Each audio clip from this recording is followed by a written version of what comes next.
¿Cómo estás? ¿Qué tal, Santiago? Bien, ¿vos? ¿Cómo te va? ¿Bien? Bien, por suerte. Muy bien, todo bien. Acá andamos. Me alegro. En este nuestro segundo programa en la radio, donde buscamos revivir el espíritu de la radio. Sí, Que se mantenga viva esa llama del aire de la radio. En este caso, sí señor. Sí. En este caso para conversar sobre el corporativismo. Hoy el programa de hoy se va a basar sobre la etapa del corporativismo argentino. Exacto, que es una etapa que no terminó. Seguimos siendo un país muy corporativo. Lamentablemente, ¿no? Seguimos siendo un país muy corporativo. Sí. ¿Es bueno o malo el corporativismo? Y yo creo que para la Argentina ha sido un problema. Un gran problema. Podríamos irnos hasta 1930 para situar el inicio de lo que es la Argentina corporativa. Las fechas son siempre arbitrarias, Sí. porque en historia en realidad lo que hay es procesos, ¿no es cierto? Sí. Procesos de cambio que son lentos. Sí. Pero elegir una fecha también sirve para poder situarnos en el tiempo. Sí. Y si tuviéramos que elegir una fecha, yo pienso que el golpe del 6 de septiembre de 1930, el primer golpe de Estado militar, que cierra una larga etapa de gobiernos constitucionales, es de alguna manera el inicio de la Argentina corporativa. Interesante. ¿Qué es lo que hay detrás de esa Argentina corporativa desde lo ideológico, Sí. desde lo político, ideológico? El nacionalismo católico. El nacionalismo católico es como un espectro que está ahí detrás de las cortinas de un gran salón que sería en este caso la Argentina, dictando la orientación de la política argentina, de la política económica argentina, abiertamente o de manera encubierta. Esa es un poco la cuestión. Esa es un poco la cuestión. ¿Qué es el corporativismo? Hay distintos corporativismos. Vamos a empezar buscando algún tipo de definición simple del término. ¿Sí? Originalmente, en la Edad Media, los gremios que agrupaban a las personas que desempeñaban un mismo oficio, podían ser artesanos o aquellos que trabajaban en la construcción de catedrales, entre muchos otros oficios, se agremiaban en estas corporaciones. Y esto, por supuesto, que funcionaba dentro de un orden en Europa que era el orden político propio del feudalismo de la Edad Media. Claro. ¿Cierto? Pero todas estas tradiciones corporativas van a permanecer en Occidente y se van a ir transformando a medida que la política también se vaya transformando en Occidente y se pase del feudalismo al Estado moderno, también por supuesto en un proceso gradual que llevó mucho tiempo y que no es el tema de este programa tampoco. Claro. Las concepciones corporativistas tienen sobre todo una idea muy presente, que es la idea de una sociedad entendida como un organismo, es decir, una mirada organicista de la sociedad y del funcionamiento de la sociedad, donde el individuo tiene poco peso en términos de su capacidad de iniciativa, en términos de poder, digamos, llevar adelante proyectos, llevar adelante emprendimientos por fuera de ese cuerpo. Claro, era como que estaba Cada corporación entendida como un cuerpo, dentro de una sociedad que es un organismo que funciona en virtud de la buena armonía entre estos distintos cuerpos, que representan a la sociedad, por supuesto, que no se gobiernan a sí mismos, eso es evidente. Va a haber una autoridad. Será un monarca, será un señor feudal, será un dictador, será un presidente elegido por la gente, eso va a depender del momento histórico. Claro. ¿Por qué yo digo que el nacionalismo católico está muy relacionado con esta mirada corporativa? Bueno, el nacionalismo católico justamente va a tener mucho que ver con esta Argentina que va de 1930 a 1983, que es una Argentina en la que predominan los gobiernos militares, gobiernos de facto, pero también gobiernos elegidos por la gente, pero que tenían un componente militar muy importante, como en el caso de la etapa peronista, por ejemplo. Básicamente, toda la dirigencia política marcada por el nacionalismo católico en mayor o menor medida, tenía una mirada negativa de los partidos políticos, tenía una mirada negativa del individualismo, del liberalismo, y por el contrario, proponían una organización de la comunidad en función de la representación de, en este caso, los cuerpos de la sociedad, de una sociedad moderna, de una sociedad de masa, ¿no es cierto? Porque la sociedad argentina de los años 30, de los años 40 en adelante es una sociedad de masas, sociedad moderna. ¿Cuáles son esas corporaciones de la Argentina moderna? Bueno, por supuesto los sindicatos obreros, las asociaciones patronales,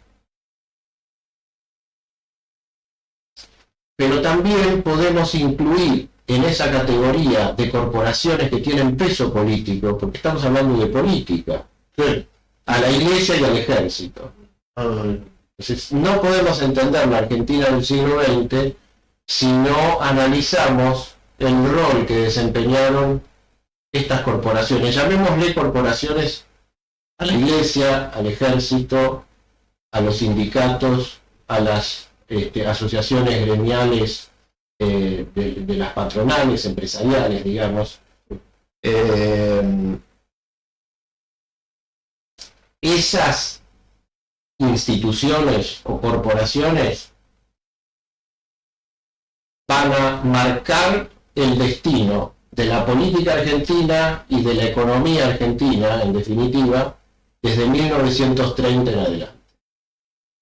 Con el nacionalismo católico detrás como el soporte ideológico, como de alguna manera la hoja de ruta para lo que es esta Argentina corporativa que trascendió las diferencias políticas, ¿no es cierto? Porque fue corporativo el gobierno de Uriburu, la dictadura de Uriburu, que duró muy poco tiempo. Fueron corporativos tal vez en menor medida los gobiernos de la década del 30, la llamada década infame. Fue muy corporativo el gobierno militar que da el golpe de Estado en 1943, que le abre el camino al peronismo. Fue muy corporativo el peronismo, fueron muy corporativas las dictaduras militares posteriores al peronismo. Algunos gobiernos tal vez pretendieron ir en otra dirección, pero siempre se terminó imponiendo esa Argentina corporativa. Esta es como la introducción al tema. Estoy dispuesto a conversar con vos del tema, sobre todo para que la gente que no conoce mucho sobre historia y ciencia política pueda tal vez interesarse más en este tema. Vamos entonces a conversar un poco y en ese sentido estaría bueno que vos me hagas algunas preguntas. Sí, sí. Lo que pasa es que yo soy tan ignorante de la historia argentina que no se me ocurre nada para preguntarte. Por ejemplo, ¿en qué se diferenciaron el gobierno de la primera mujer de Perón de Evita a la segunda mujer de Perón? Bueno, antes de entrar en lo que es el peronismo, Sí. me gustaría insistir en el tema del programa de hoy, que es el corporativismo en general, digamos. Sí, porque si profundizo en lo que es el peronismo, estoy examinando una etapa determinada del corporativismo argentino, que es una etapa importante. Vos querés hablar más en general. Es una etapa importante, pero no es la única. ¿Cierto? No es la única. Uriburu, empecemos con Uriburu. Por ahí en otro programa profundizamos con otras etapas, porque da para mucho el tema. Este es un programa sobre el corporativismo argentino, y como corresponde, vamos a analizarlo desde sus orígenes. Humildemente yo creo que los orígenes del corporativismo argentino se encuentran en el golpe de Estado de 1930. La Argentina anterior era una Argentina menos corporativa, donde la Iglesia no tenía el peso que empieza a tener en ese momento, producto de el avance del nacionalismo católico. ¿Y por qué es un problema el nacionalismo católico? Porque no es bueno que la política y la religión se mezclen. Generalmente cuando se mezclan la política y la religión pierden su esencia. La religión cuando se politiza pierde su esencia, se desvirtúa. Y la política cuando se contamina con lo religioso, si me permiten el término, también pierde su esencia. Claro. Entiendo lo que digo, lamentablemente en la Argentina eso es lo que ocurre, y aún hoy ese problema está muy vigente. ¿Y cuál es la mejor expresión de la vigencia de este problema plural? El Papa Francisco es el mejor ejemplo de una religión politizada o de una política mezclada con la religión, lo podemos decir de cualquiera de las dos formas, ¿no es cierto? Muchos lo llaman el Papa peronista, y yo no quiero con esto, digamos, hacer antiperonismo. No me interesa. A mí, yo no, en este programa no somos anti nada. Lo que hacemos es analizar con una postura crítica. Lo que a nosotros nos interesa es la crítica. A mí, por lo menos, personalmente, yo soy un fanático de la crítica, porque soy un fanático de la libertad de expresión. Y la libertad de expresión va de la mano de la crítica. ¿Qué significa eso? Que yo estoy de acuerdo con que todos expresen las ideas que tengan, por más tremendas que puedan ser esas ideas. Pero creer en la libertad de expresión es eso.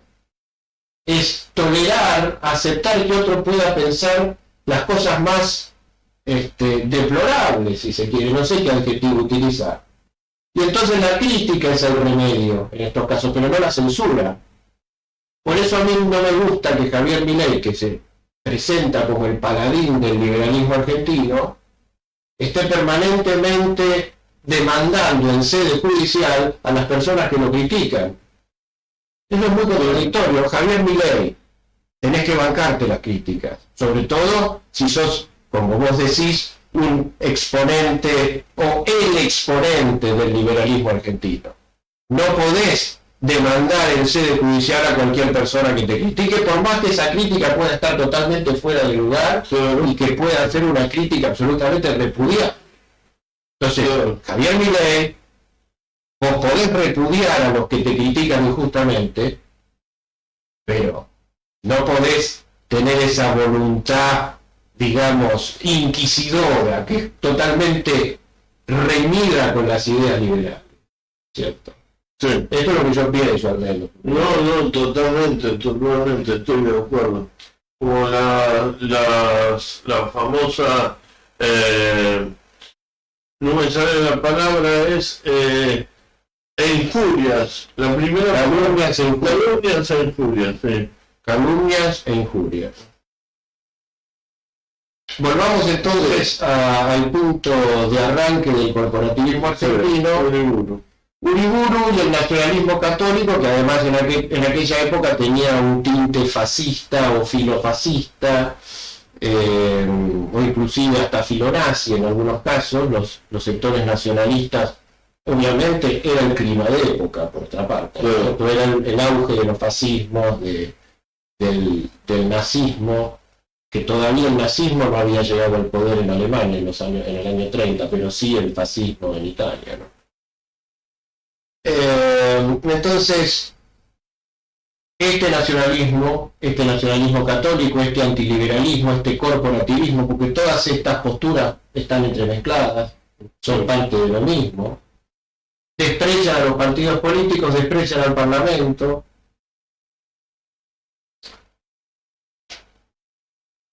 desprecian en definitiva el pluralismo. Desprecian el pluralismo. Uriburu, de hecho, tenía un proyecto corporativista muy vago, digamos, no bien definido, que por eso tampoco logra imponerlo. Entre otras cosas porque él tampoco tenía muy claro en qué consistía ese proyecto corporativista que él pretendía implementar para reemplazar el orden constitucional que se había establecido en la Argentina a partir de la sanción de la Constitución de 1853, una constitución liberal y progresista, desde mi humilde punto de vista. Uriburu no va a tener el suficiente apoyo popular ni político como para darle despliegue a su proyecto corporativista y va a tener que convocar elecciones con la proscripción del radicalismo, elecciones que va a ganar el general Justo, que va a iniciar una etapa compleja de la historia argentina, que muchos, para simplificarla, denominan la década infame, como si todo lo que se hizo en esa época fue negativo, cosa que no es cierto. Eso no es cierto. Y además hay muchos mitos que yo voy a tratar de, digamos, desarticular, digámoslo así, con respecto tanto a esa etapa como a etapas posteriores de la historia argentina. Pero no es, creo, el tema de este programa. No. Luego el corporativismo vuelve a cobrar mucha fuerza con el golpe de Estado de 1943, donde de nuevo el nacionalismo católico ahí se expresa abiertamente. Lo habíamos hablado en el programa pasado. Perón gana las elecciones de 1946 con el abierto apoyo de la Iglesia Católica y la enseñanza religiosa como una de las banderas del programa de gobierno de Perón. Claro, de ahí vino la vocación religiosa católica, ¿no? Exacto, exactamente, en una etapa en la cual el ejército y las Fuerzas Armadas ya se habían politizado, desgraciadamente. Eso fue muy malo para la Y Argentina. antes de eso, ¿eran todos colegios laicos? No necesariamente. El problema no es que haya instituciones educativas, digamos, ligadas a la Iglesia Católica. Ese no es el problema. En todo caso, el problema va a tener que ver con esta idea de querer imponer. Muy bien, todo bien, acá andamos. Una enseñanza que tenga a la religión católica como la única opción. Eso no es propio de una sociedad pluralista. Mantenga viva esa llama. Porque creemos en una sociedad pluralista, podemos ser católicos, como es mi caso, pero considerar que es más sano que no haya una religión oficial, que no haya una educación, digamos, en la que solo pueda impartirse la única religión. Exacto, que es una etapa que no terminó. Seguimos siendo un país muy, digamos, en el caso de